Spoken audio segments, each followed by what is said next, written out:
So ito mga katropa yung ating nabiling SD card sa Lazada. Ay, sa Shopee. Buksan na natin.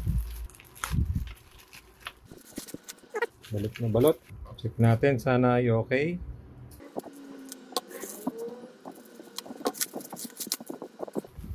So ito yung USB na 32GB. Ito yung pinaka memory pang GoPro. 1,499 yata ito. So ayan, dito daw gugupitin. Gupitin natin. May sticker siya sa loob. Tapos ito may print dito. So panin natin to. So ayan siya. Tapos may plastic. May plastic siya na cover. So ayan na medyo rough yung yung pagka-plastic. Tapos may mga print yung plastic niya. May mga print. Ayan. So buksan na natin. Dito daw yung open. Ayan, may nakasulat. Open. Ayan. Kukut-kutin lang pala. So yun.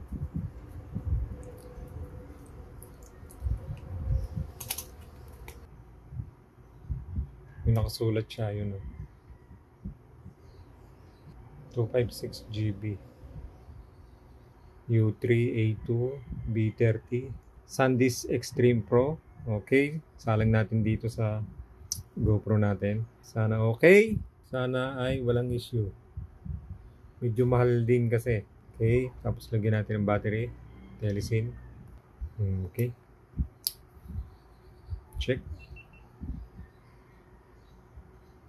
Okay. Sana huwag ka mag-error. Ngayon sa 1080p at 60 frame per second, 15 hours. Ayun 15 hours. Format natin, tingnan natin.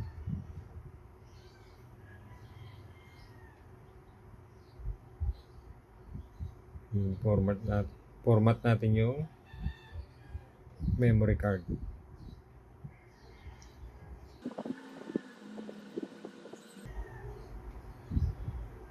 Then back natin. Set natin sa 4K para check natin kung mag-error.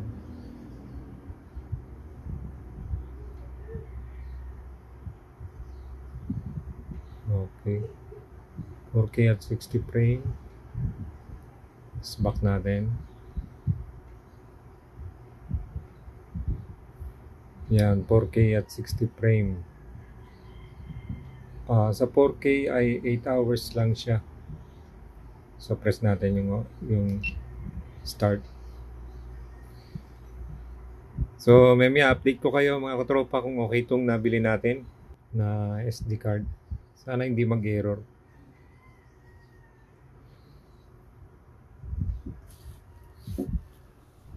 So sa tingin ko naman ay nandito na yung mga criteria ng pagiging original nitong item. Pero itatabi ko pa rin to. Ayan.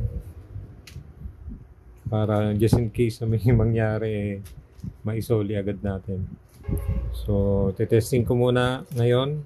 I-update ko kayo mamaya. Kasi yung mga class A nag-e-error yan kapag sinalang mo na sa GoPro. So, ito naman hindi naman siya nag-e-error. 7 minutes na mag-8 minutes na. Ayan mag-8 minutes na sa 4K na video natin. Ayan, 8 minutes na. So, hintayin ko munang mag-record hanggang sa malobat siya. So, yun lang mga katropa at maraming salamat sa pagsuporta sa aking munting channel. So, ito mga katropa yung 256GB na binili natin sa Lazada. So 238 lang siya. So open natin. O yan, sinalang ko na to sa GoPro. Sinet natin sa 4K. Yan.